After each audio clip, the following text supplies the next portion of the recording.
Hi there, everyone, and welcome to another edition of Starry Skies, the magazine programme that tells you all about what you can see in the night sky this month. I'm Mark Hardaker. And I'm Steve Tonkin. And this month we're going to look at September. So today should be either Wednesday the 4th of September, or if you listen to the repeat, it'll be Sunday. The something. The something. The somethingth of September. I'm not sure. So we're going to really be looking at the stars and the planets and the other celestial objects that we'll be able to see in the month of September. You can really tell the nights are drawing in, Steve, can't you? Oh, yeah, and they're drawing faster and faster and faster as we approach the equinox. Yeah. So equinox will be the middle or the end of September, 21st? 23rd, usually. 23rd It's always 22nd or 23rd of September. So always a bit later. The other equinoxes are 21st of June, of March. Yeah. But September's always later. We'll have to find out why. Oh, it's very easy. It's just our the way we arrange our calendar has got very little to do with the way the Earth goes around the sun. Well, which is in an ellipse, so it slows it down and speeds up. And well, 2030 it is for the equinox, but indeed. There's nothing to see there. But you can already go out around 8 o'clock mid-month, and it should be dark enough at 8:30 to see the stars, so you can tell that winter is coming to a close. Yeah. But still, with a bit of luck, it'll still be warm, so we don't have to get absolutely wrapped up for the winter cold. No, that's good. The best time to go out stargazing in September will be at the beginning of the month and at the end, because the full moon, I think, is on the 19th. 19th, yeah. 19th. So, for us poor astronomers, getting outside when it's full moon isn't great. We can't really see the stars. It blots out the stars. Yeah, but a week later, it's fine again. Yeah, it is. And so the best time is when it's a new moon or a crescent, and that's at the beginning of September or at the end. And this month is the best time to see Saturn in the night sky. And if you stay up a little later, you can also see Jupiter and Mars. We'll talk about those later. Yeah. And we have our usual constellation of the month. But this month, Steve... Oh, 3 for the price of 1, isn't it? 3 for the price of 1. Yeah, we've got they're faintish ones this month. We're not going to do the major constellations. We've done so many of those for you. So we're going to do 3 fainter little ones. Give you a bit more of a challenge to find this month, huh? Yeah, but one of them is really good fun. Yes, it is. So let's just start with a general overview. Let's imagine that you're going out on a dark night this week, say around 10:30. And let's start in the north. Look to the north, and there you'll see, as usual, low in the sky, the plough. You can't miss it. And as anybody knows, you can find north from the plough, Steve. Yep. So it's basically, if you look at it as a saucepan, you want the end that hasn't got the handle, and the 2 stars at the far end, they point directly to the North Star. And the way to do it is you just stand with your arm outstretched in front of you, and you handspan as wide as you can, and you put your thumb on the top one of those stars, straight line, and your little finger will be very, very near the pole star. Excellent. In fact, the plough can be used as like a signpost, can't it? We use it as a signpost to find many different stars in the sky. So the next one to find from the plough, if you use the top 2 stars of the bowl, so let's call it number 1 and number 4, go to the right from there, and you'll see a brilliant yellow star rising in the east, and that's Capella. Capella. If you get it early enough when it's low down, it'll be twinkling madly and sometimes seems to flash different colours. Yeah. Not as much as Sirius does later in the year, but it still does it. So I think Capella is the 4th brightest star in the sky. I could be corrected here. Yeah, well, you're not going to be, because I haven't a clue. Right, I think it's number 4. It might be number 5, but it's certainly very bright. You can't miss it. So again, from the top 2 stars of the plough, go to your right, and they're pointing directly at Capella. It's about 47 light years away from us. If you want a real challenge for using the plough as a pointer thing, go diagonally across the plough from the bowl, from bottom left to top right, and the same distance further on. You're going to need binoculars for this, preferably big ones. There's a little pair of galaxies. They look just like very little fuzzy patches in the sky in binoculars, And you can find them like that. They are called M81 and M82. But that's your challenge for the month. That is a challenge. Decent-sized binoculars, you'll find them. And they were discovered by Monsieur Messier. Mm-hmm. And Monsieur Messier, we've talked about on this programme many times, is one of our favourite astronomers. He was from France, from the city of Paris. And by coincidence, in the studio today, we have a young lady from Paris. We have Camille. Say hello, Camille. Hello, everybody. Bonjour. Yeah, and she's staying with us here in Verwood for a couple of days. And I've been telling her all about Charles Messier and how he discovered so many objects from the Hôtel de Cluny in Paris in the 1700s. Anyway, let's move on. Enough of that rubbish. So, anyway, we found Capella. Now, what I want you to do now is to stand outside and look almost straight overhead, and you see the brilliant blue-white star Vega in the constellation of Lyra. And that makes a lovely triangle. See? Yeah, it does.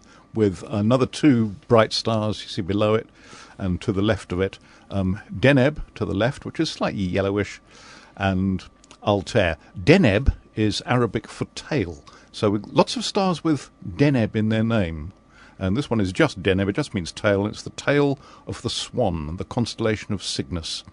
So it's almost like the top a bit of a cross, and you see this huge cross in the sky, and that is the swan with its neck extending downwards. Yeah. So look out for the three stars you've got there, Vega, you've got Deneb, and you've got Altair. They make a very prominent triangle. We call it the summer triangle of stars, high in the south or southwest. And you'll be seeing these stars all the way through the autumn. They will disappear towards the end of the autumn and into winter, but you can see them very clearly now. Now, what we do is turn. You've been looking north and then overhead. Now turn to look at the south. And you will have seen the summer constellations of Sagittarius and Scorpius, and they'll have set by the time we're into September, and replaced by the faint zodiac constellations of Capricornus and Aquarius. They're hard to see, aren't they? They're hard to see for two reasons. One, the stars that they've got aren't particularly bright, and secondly, they're quite low down, so they're coming through a lot of atmosphere, so that dims them even further. Yeah. But just a little further to your left, so you're looking north, to turn a little bit to your left, now you're looking southeast. Look halfway up the sky, and there you will see the great square of Pegasus. Now, that's easy to find, I think. It's four bright stars, make pretty much a perfect square. How big?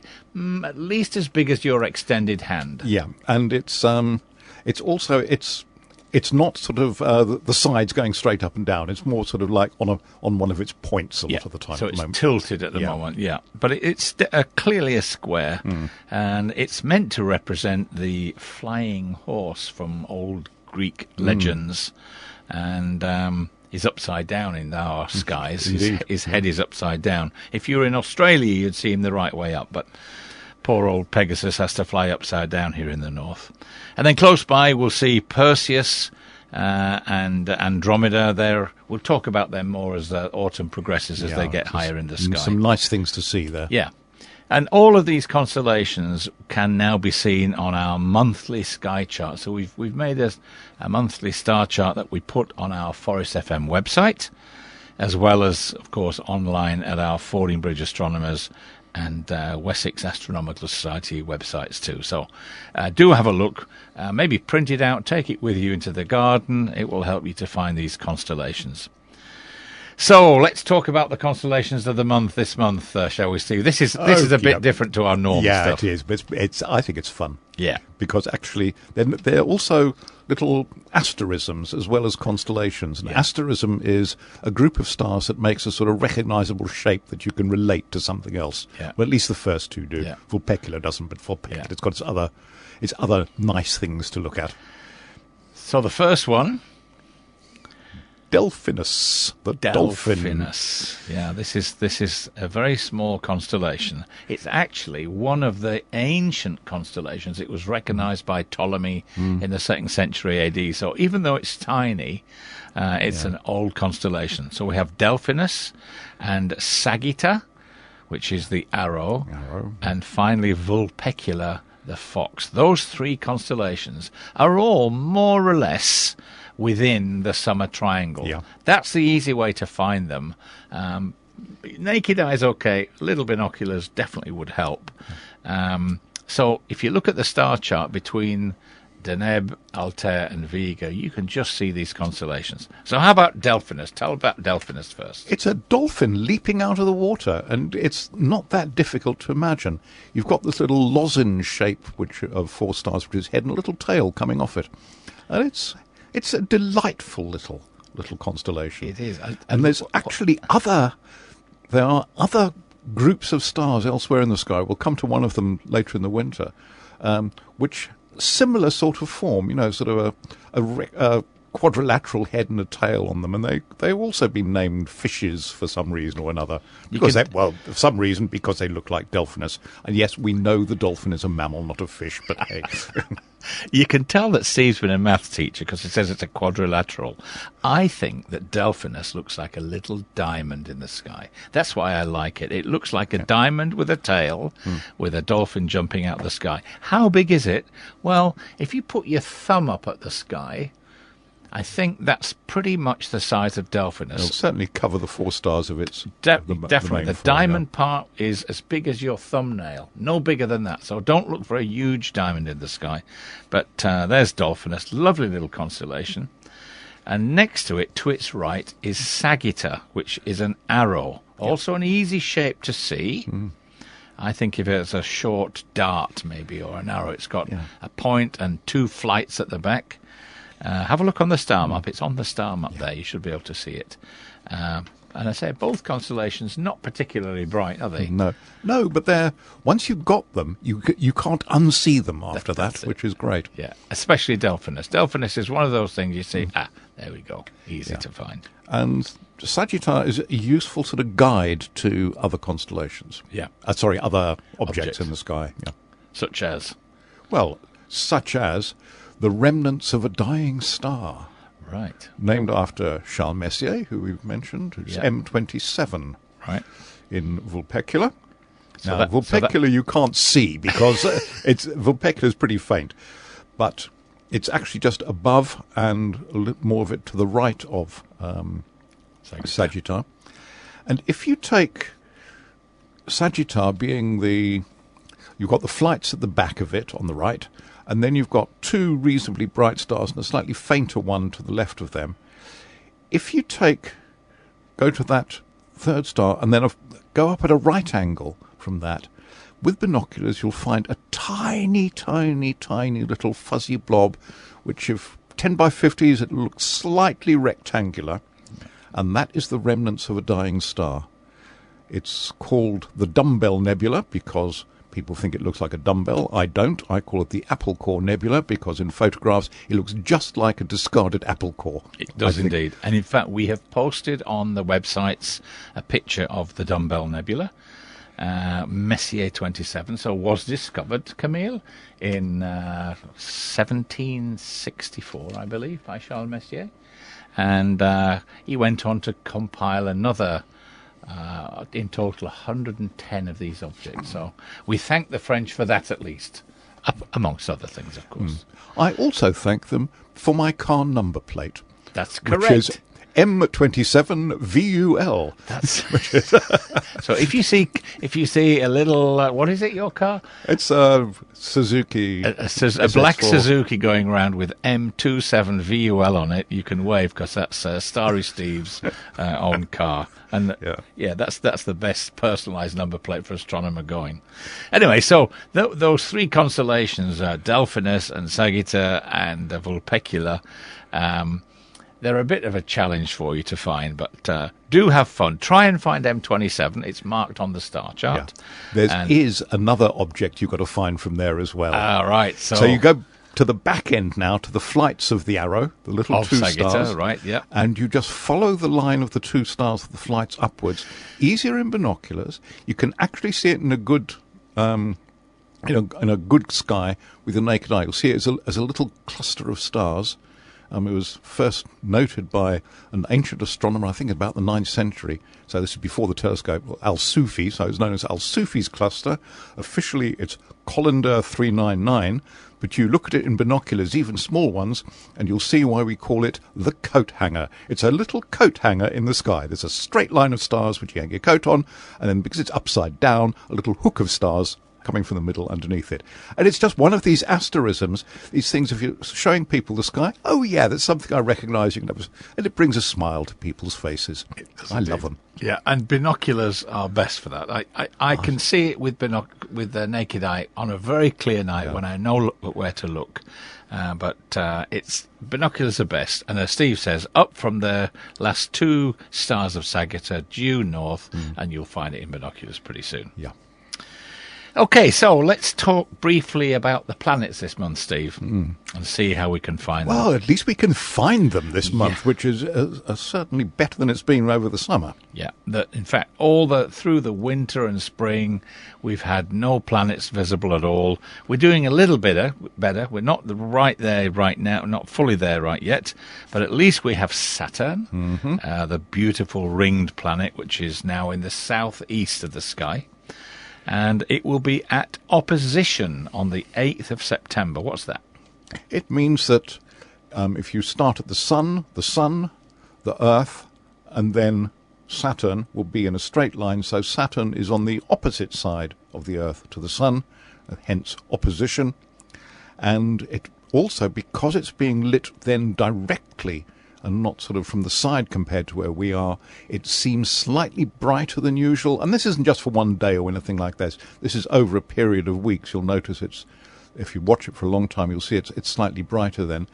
Unfortunately, the other thing that you can see more of then isn't so good this year, which is the rings. Yeah. But they are still visible, even though they're almost edge on. So next year they'll be almost exactly edge on. But at the moment, they're still visible, fairly easy in a small telescope. Yeah.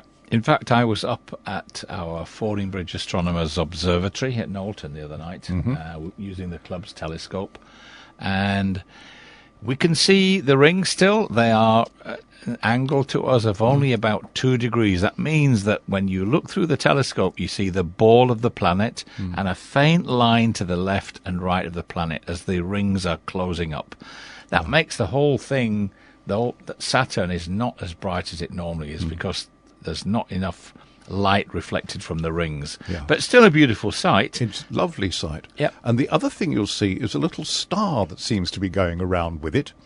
And that's actually its moon, Titan, which is the only moon in the solar system that actually has an atmosphere. Right. So, but not like ours. The atmosphere is... Oh, no, it absolutely isn't. I think it's methane and ethane and stuff. So it's stuff we couldn't breathe. Yeah. But it's a gas. It's an atmosphere. Yeah.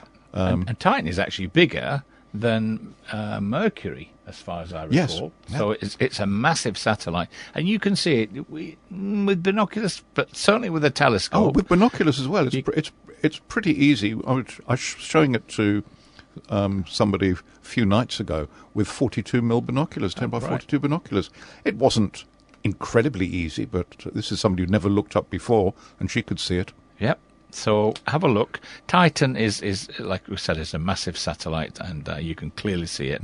With a small telescope, it's unmissable. With the telescope at our observatory, we can see 5 satellites. Whoa! Which is pretty good. So that's Rhea and you've got Titan and Rhea, Tethys, Dione, and sometimes Enceladus. And Enceladus is a fascinating satellite, and we'll spend some more time talking about satellites in there. Indeed. Yeah, we'll do that. But if we wait a little bit longer in the evening, so not 10:30, but wait till around midnight, and gaze across to the east, you'll see 2 bright planets rising over there. The first one is unmissable, and that's Jupiter. And that's by far the most brilliant of the 2, isn't it? Oh, yes. It's about 15 times as bright as Mars at the moment. Right, yeah. So back in August, they were actually close together in the sky. They've drifted apart now in September. Yeah. So you'll see Jupiter rising first, brilliant yellow star in the east. About 11 o'clock it rises, 11:30. Then if you wait another hour or so, or another hour. Or another week or two. Or another week or two either, you'll see Mars rising to its left. It's quite bright, but not anything like as bright as Jupiter, and it's clearly red with your binoculars, and with the naked eye, it clearly looks red. This is the red planet. Yeah, but if you look at Jupiter, if you have a small telescope, and it doesn't need to be that big, so if you magnifying 20 or more times, you should be able to make out what are called the equatorial belts, dark bands going across it. Yeah, as well as, of course, the four satellites. The 4 satellites that Galileo saw. Yep, back in 1610. And these 4 satellites, you can see them with any pair of binoculars, any pair. And you can see them change from day to day, and sometimes even from hour to hour as they move and rotate around Jupiter. And if you can't see 4 of them, it's because one of them is either directly in front of or directly behind the planet. Yeah, and that happens quite often. Yeah. So both the planets, both Jupiter and Mars, are in the constellation of Taurus, which is a winter star. So that's a clear sign that winter is on the way when you see Taurus and the Pleiades rising in the east, as you will do. So we're not going to see Venus or Mercury much this month, Steve. They're too close to the sun. But the binocular planets, as I call them, Uranus and Neptune, sort of, yes, there's nothing impressive about them. Yeah. So unless you want to prove that you can do it, you won't see them with the naked eye, and you've really got to know where to look to see them with binos. That's right. So, if you're interested in finding out more about astronomy, then the place to go is your local astronomy clubs. And there are 3 here in the region. Steve and I are members of all 3 of them, of course, which we should be.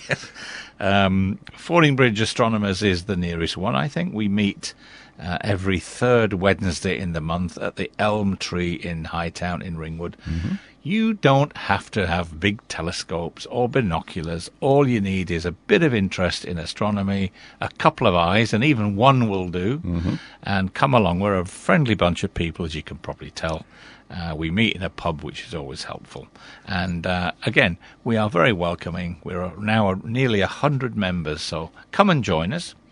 The Wessex Astronomical Society is the second one. They meet at the Allendale Centre in Wimborne on the first Tuesday of every month. And a nice bunch of people they are. We're sister societies with them, and we have lots of fun together. And the third one, fairly new, is the Cranbourne Chase Astronomy Club. They're up in Shaftesbury, so just out of the broadcast area for Forest FM, sadly. But they can hear us on the internet, of course, as you all can. And they meet on the 2nd Wednesday of the month at the wonderful Grosvenor Hotel, which is in the middle of Shaftesbury. It's a great place for a meeting. So pop along there. All 3 clubs welcome new members, you know, especially younger people. If you have an interest in astronomy, you don't need kit. You don't need to be you don't need a PhD or a doctorate or anything. No. We don't talk highfalutin. We have a lot of fun. We do a bit of photography. We can help you set your telescopes up and all those things. Yeah. So if you've been given a telescope and you're not sure how to use it, or you've bought one and not sure how to use it, just bring it along to one of our meetings and someone will give you a hand. Absolutely. And, of course, if you want to have an astronomy club come to you, to your club, your society, your Cubs, Scouts, Guides, schools, whatever, we love to do astronomy outreach, Steve. Yeah. It's one of the most satisfying things we do. It is. And we'll be doing several schools and that over the winter, and a couple of youth groups, and we've just been asked to do some scouts. So, you know, we'll do more and more and more, and we would love to do more. We will bring the kit. Yeah. All you've got to do, contact us, info@fordingbridgeastro.org.uk, or go on our website and find more details at www.fordingbridgeastro.org.uk, and we will come to you anytime you want. Obviously, you know, the later in the year, the better, because we can start earlier, and for young children, you know, we can be out at 6 and 7 in the winter. Not so easy in the summertime. Yeah, of course, it's weather dependent. Yeah. You can't do astronomy when it's raining. But you cannot. So anyway, thanks very much for listening to us today. We will see you next month in October. Hope you have a good month. And so it's goodbye from me, Mark Hardaker. And from me, Steve Tonkin. And from Camille. Goodbye. All the best. Thank you. Right, bye-bye.